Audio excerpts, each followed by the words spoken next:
Irani kwenye lango lake la kaskazini la Hormuz imekuwa ikitegemea kusafirisha bidhaa mbalimbali na zikiwemo hizo bidhaa za mafuta ama bidhaa nyingine muhimu. Kwa hiyo kwa Irani mwenyewe anaweza kaathirika kwa maana ya katika masuala ya kiushuru, lakini pia uingizwaji wa bidhaa katika nchi yake.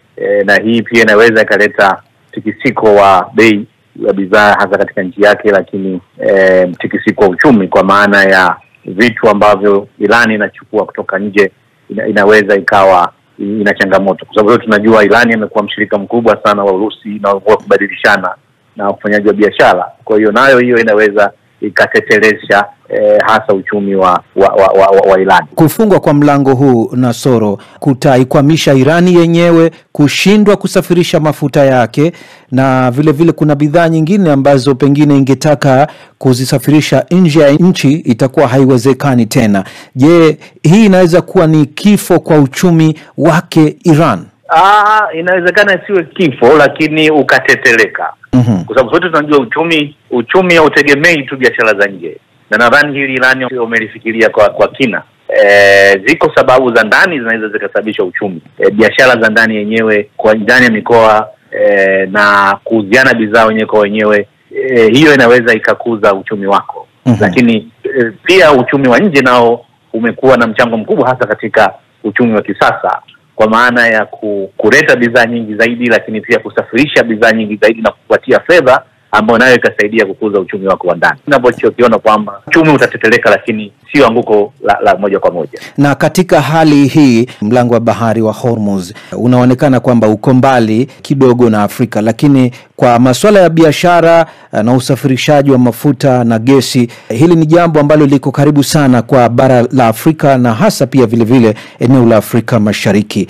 Waafrika wanaweza kuathirika vipi kutokana na mzozo huu baina ya Iran na Israel kiuchumi? Waafrika tunaathirika kiuchumi kwa sababu tumekuwa ni watu wa kuagiza sana mafuta na bidhaa nyingine. Tunazungumzia mbolea, viuatilifu, mashine mbalimbali, na hasa kupitia Mashariki ya Kati na pamoja kupitia bahari ya Hindi. Kwa kufungwa kwa Hormuz pia moja kwa moja, ingawa kama ulivyosema Afrika iko mbali, lakini tunaathirika moja kwa moja hasa katika bidhaa hizo za mafuta, ambayo hii moja kwa moja uchumi wetu pia utegemea zaidi mafuta. Inaweza ikaletea pia mfumuko wa bei wa mafuta na bidhaa nyingine ambazo tukizihitaji hasa kupitia bahari ya Hindi. Na hii pia inaweza pia ikatetelesha uchumi wa Afrika kwa maana ya hata misaada, kwa sababu nchi nyingi za Afrika nazo zinategemea zaidi misaada kutoka katika nchi washirika, ambazo nchi hizo zinaweza zikaelekeza misaada yake kwenye nchi hizo ambazo zinapigana kati ya Irani na Israeli, ambayo hii nayo inaweza ikarefusha misaada na mikopo ambayo bara la Afrika linachukua katika nchi hizo katika kujiendeleza katika uchumi wake. Kwa hiyo kufungwa kwa Hormuz nadhani moja kwa moja inatuathiri sisi, kwa sababu uchumi wetu wa Afrika unategemea zaidi biashara za nje kuliko biashara za ndani. Katika maisha ya mtu mmoja mmoja wa Afrika, maisha ya kijamii na swala hili la mfumuko wa bei ambao unaweza ukatokea kutokana na pengine mafuta kupanda bei sana, vipi unaona wewe kuhusu hali ya maisha ya kijamii katika kipindi kifupi na hata katika kipindi kirefu kijacho cha mapambano haya kati ya Israel na Iran kiuchumi? Maanake inaweza ikabadili mfumo wa uchumi wa wananchi wa kawaida, na hasa ukiangalia miji yetu hii ya Afrika, ukiangalia Entebbe, ukiangalia Dar es Salaam, watu wametegemea zaidi usafiri wa umma, ambao kama mafuta yatapanda, manake tunatarajia gharama za usafiri kuweza kupanda kutoka sehemu moja kwenda sehemu nyingine, ambayo hii pia inaenda kumwathiri mtu moja namna ya kupanga bajeti zake katika masuala ya usafiri. Lakini hata masuala ya chakula pia nayo inaathiri moja kwa moja, kwa sababu pia vyakula hivi vinasafirishwa kutoka miji kwenda mijini, na nchi zetu za Afrika nyingi zimegawanyika katika miji na mijini. Kwa bidhaa ambazo zinatoka mijini kwenda vijijini zitakuwa na bei kubwa kutokana na kiwango cha mafuta ambacho kinatumika. Kwa hii nayo inaenda kumwathiri mtu moja kwa moja wa chini, ambayo inaweza ikafifisha kushindwa kupata huduma zake, kufikia kuzipata kwa wakati, kupata hospitali, kufika maeneo ya hospitali, kufika maeneo ya shule, lakini kupata huduma nyingine muhimu ambazo pia zinategemea zaidi maji. Na ukiangalia pia bara Afrika tumekuwa tumiaji kubwa hasa wa vyombo hivi vya usafiri vya bodaboda, ambao navyo pia zimekuwa tegemezi kubwa hasa katika eneo la mafuta. Kwa hiyo mgogoro huu una athari ya moja kwa moja hasa ya mwananchi wa kawaida katika bara Afrika, kwa sababu nchi zetu nyingi zimekuwa zikiendeshwa na huo uchumi wa kidunia. Sisi sio kisiwa. Umekuwa ukifuatilia masoko ya fedha na masoko ya hisa na umeyaona jinsi ambavyo yameyumba kutokana na vita hivi baina ya Israel na Iran. Kwa kipindi kifupi na hata kipindi kirefu kijacho, unazungumziaje kuhusu athari ambazo zinaweza zikaonekana katika masoko ya fedha ya kimataifa? Masoko ya fedha nayo yanateteleka kwa sababu ya watu pia kuwa na hofu ya kuwekeza katika hizo biashara za hisa juu ya mgogoro huu ambao unaendelea. Kwa hiyo thamani ya hisa imekuwa ikishuka siku hadi siku, hasa kutokana na mgogoro huu, na hii nadhani inaathiri hasa masoko hayo ya hisa katika ulimwengu, lakini pia hata katika nchi zetu hizi.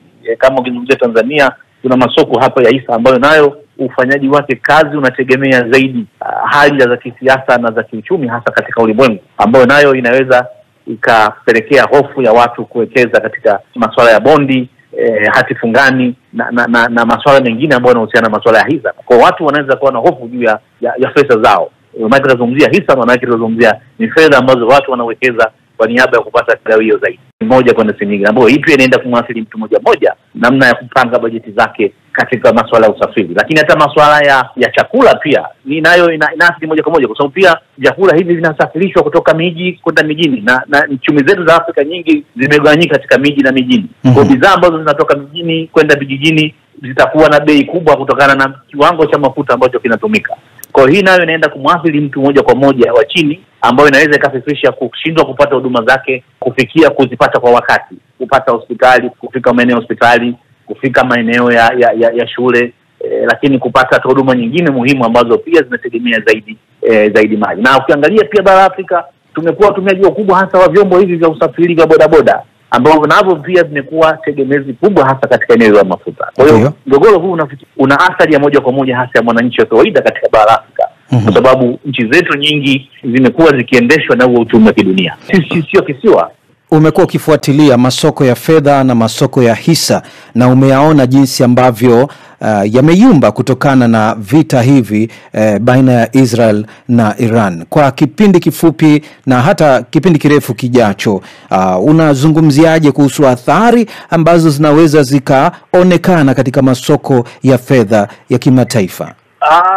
Masoko ya fedha nayo yanateteleka kwa sababu ya watu pia kuwa na hofu ya kuwekeza katika hizo biashara za hisa juu ya mgogoro huu ambao unaendelea. Kwa hiyo thamani ya hisa imekuwa ikishuka siku hadi siku, hasa kutokana na mgogoro huu, na hii nadhani inaathiri hasa masoko hayo ya hisa katika ulimwengu, lakini pia hata katika nchi zetu hizi.